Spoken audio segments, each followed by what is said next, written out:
Hi everyone, this is Pius. You can call me Pius, Mithika, aka Msaidizi.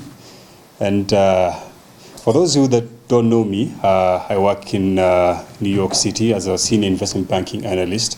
But I was born and raised here in Kenya, in a very small village, inaitwa Kaelo in Meru. And today I'm here to talk about this amazing book that we just launched here at KICC. And The Boy You Believed is really basically my story, kutoka nikiwa a 7-year-old boy who raised himself, with some dreams that seemed very wild and some of them seemed impossible to achieve. But today looks back, sitting from my one-bedroom apartment in New York City, telling my story and trying to show people that nothing is impossible, because if a 7-year-old boy who is struggling to find a way to carve his own path to success can make it, then this book is proof that nobody is cut not to make it. So it's a very inspirational book. You can find it on Amazon. Yeah, we have it here in Kenya, distributed countrywide by Nuria. And I really look forward to hearing your feedback about this amazing book. So I'm going to open it to my friends here for any questions. Okay, hi. I really love to know what really inspired you to write this book, and possibly how long did it take you to come up with this book? Yeah, thank you, Ali. So I'll start with how long this book took. I think it took shorter than I expected. Ilinichukua just 2 years. And that is because I took a break from work to pursue my master's. During that process, nikapata time mob ya kumalizia.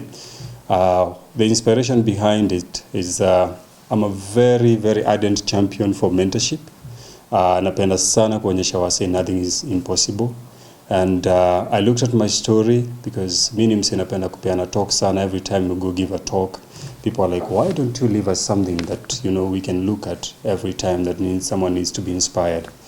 So this book is for anyone that has barriers to break, or someone that has dreams that seem impossible, because it's a book about breaking the barriers of impossibilities. Yeah. Many people would really be interested to just know one thing. Looking at the life that you lived in America, of course, it's not the same as the life that most of us live here in Kenya. The opportunities are somehow different. Yeah. Does the book also talk about such stuff? Because basically, the life that that America gave you, maybe it cannot give someone who's here in Kenya. Yeah, that's a good question again.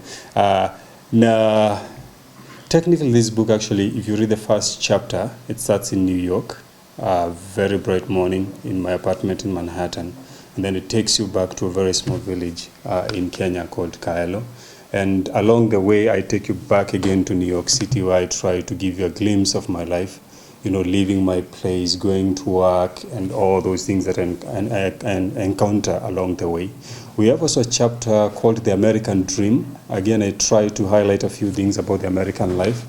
But I think you're right when it comes to opportunities. I've tried my best to show people, to highlight that, because that's actually what shaped my story, the opportunities that America gives. And I believe Kenya also has opportunities, but we have a long way to go, because we're still a growing country.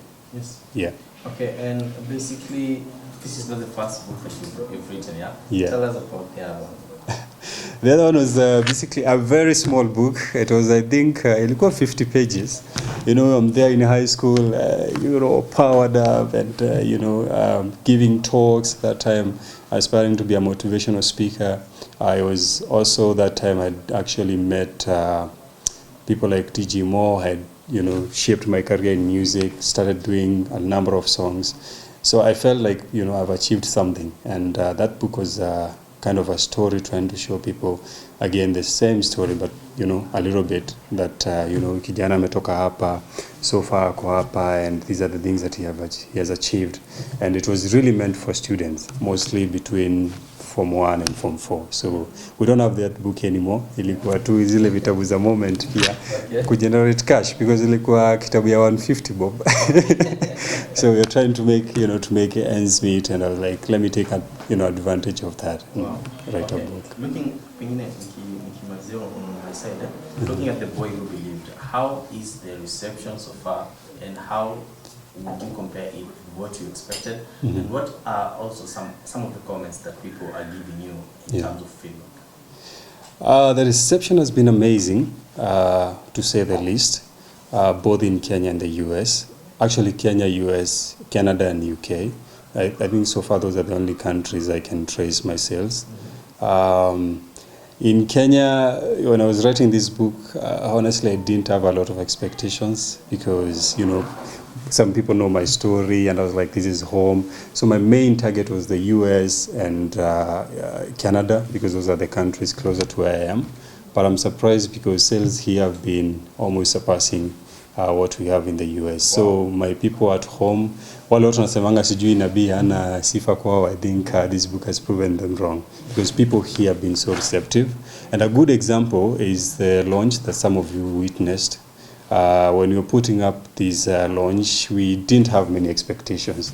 Since we got to launch and then, call a few people, friends and all that, and then all of a sudden it becomes a big event, having, people like PLO, Ezekiel, and all those amazing chief guests we had. So I think we have been surprised, and I can't say my thanks enough to my amazing people here in Kenya, and express how much I really appreciate and love them.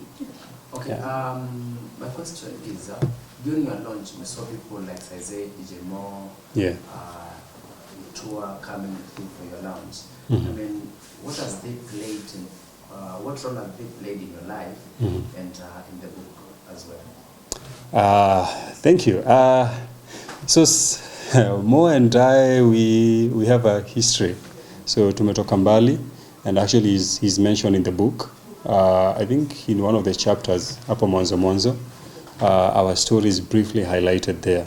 And they showed up not really because they're in the book, but because we have come from far. And they came to, support and show me that we are together. And actually, for some of you that saw, Msaidizi was one of the pastors that, was praying. Actually, she was the one doing the opening prayer. So basically, they were not there as celebrities, I can say, but as friends that were coming to, support a brother. So for those of you that have already read or will read the book, you'll see my story with DJ Mo and how we met, and the lessons that I learned, even comparing his, the way he approached me as a boy with nothing, because honestly, I had nothing. I was in high school, Form 3, with dreams of being the next Bahati, Willie Paul, and this guy we meet, I share with him, he gives me his number, I call the next day, and he answers. And that's how the relationship started.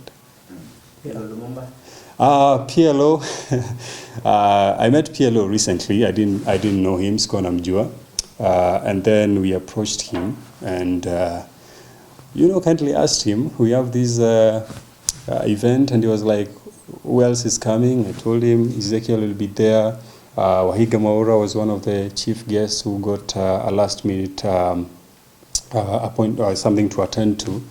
So I sent him those list of guests, and he was like, I'll be there. And unfortunately, he had to travel to Rwanda to meet the president of Rwanda last minute on the day of the event, but he attended virtually, and his speech was there. So the same with Ezekiel. Ezekiel, actually, we reached out on WhatsApp, we talked, and funny enough, became a friendship out of our WhatsApp text.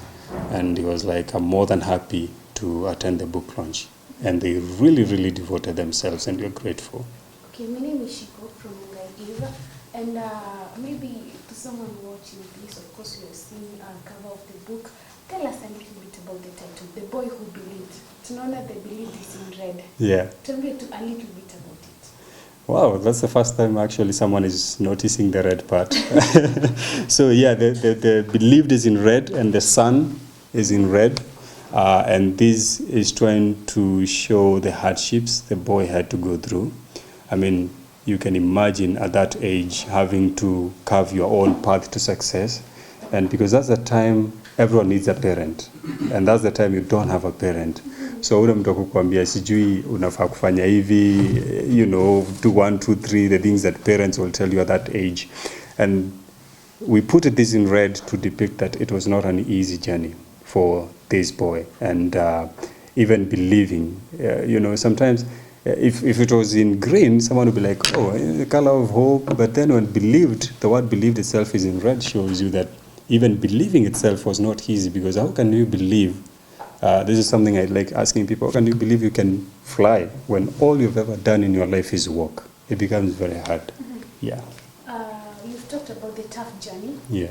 Just so that we don't preempt the content of the book, maybe you can tell us your lowest moment talking of the journey. In a sentence, to Yeah. preempt. My lowest moment was after high school, when I had to pack everything and leave, come in Nairobi, trying to find a way to make a life in music, and then having to quit after living in a hostel in Mithika for some time, and then having to quit and go back to the village. And I felt like that was the end. I mean, I was done.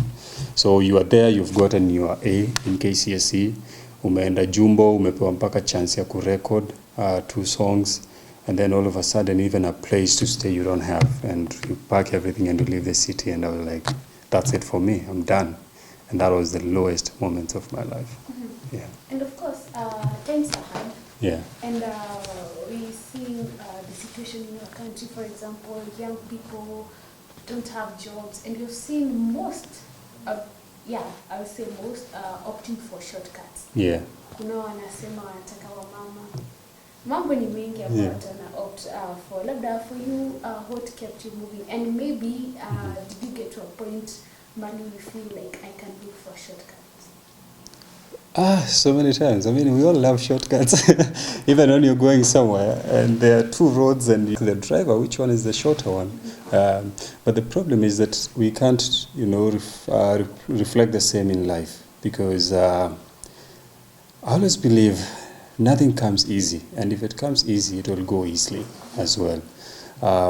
And I honestly don't blame them, because, I mean, all of us have seen the kind of role models we have in the society. We have turned to glorifying the things that we never thought we can glorify as a society. And I think people are watching, even these other young people. And that's why some of us have to come up and tell our stories. Like, you know, you and the team come and show these other the younger generations that you guys didn't come here because it was easy. You're not here today because someone came and just akakupea nyota, unaona. So you guys have worked your way up, and this is why we're telling this story, trying to show people that, hey, it's not that easy as some people try to show you. So because if you read this book, The Boy Who Believed, everything has been a journey. You know, you achieve this, you make this, you know, you discover this and this. Yeah.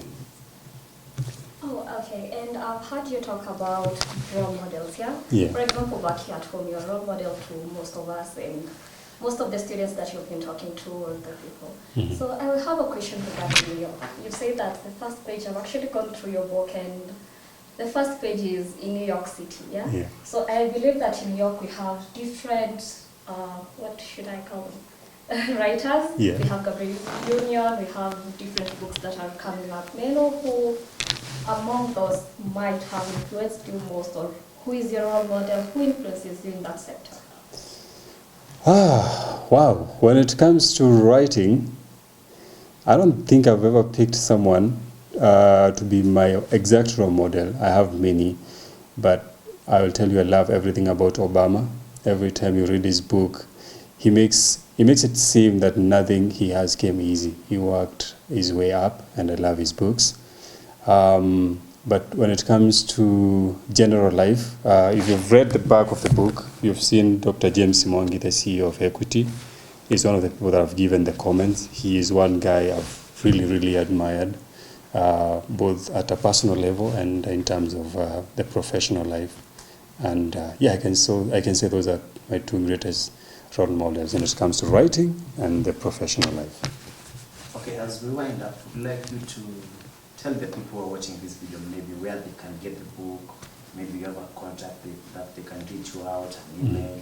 Please. Yeah. So for those in Kenya, the book is being distributed by nuriakenya.com. So if you go to nuriakenya.com, search The Boy You Believed, you'll find the book there. For those, and it's being actually delivered countrywide.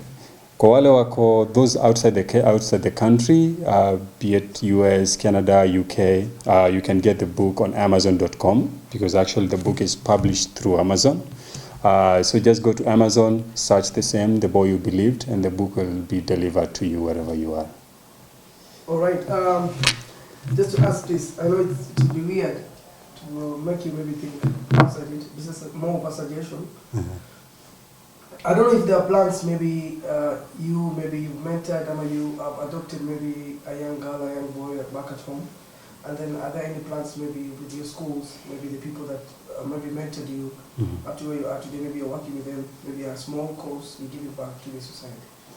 Yeah, that's a great question. And actually we have been running the Msaidizi Empowerment Initiative. It's a non-profit registered here in Kenya. Tumefanya vitu mingi, especially hapa Nairobi, tumefanya tournaments na Ekodida, tumepeana sports, football jerseys, maviatu, mipira, and all those things. But basically, our main area is mentorship, because we believe if someone came and gave me food and all those things, singekuwa hapa leo. But because someone mentored me, I'm able to stand here and mentor someone else. So when it comes to what we are planning to do, God willing, once I go back to New York, I'm planning that we are going to be robust, have more mentorship programs. And actually, before I even go back, starting this Friday, we have a talk in a college here, actually in Mithika. And then after that, I'm expecting to go to a few high schools to give talks. That's part of the things we do. I'm planning to go back to my school where it all starts for a school uniforms drive. What else? We have a number of things on the pipeline, and God willing, we'll be able to accomplish them and also call you to participate in helping us do them. Yeah. Just wanted to say thank you again for everyone that showed up for our book launch at KICC, and even those that didn't show up and still bought the books, and many of you that are going to buy these books. Please give your reviews, give your feedback, and also thank this amazing team for coming to share the story of The Boy You Believed. Tukipatana Nairobi, just say hi. Tunaweza pata, mimi ndio niko na tiketi yako ya kwenda New York. Thank you so much. All right.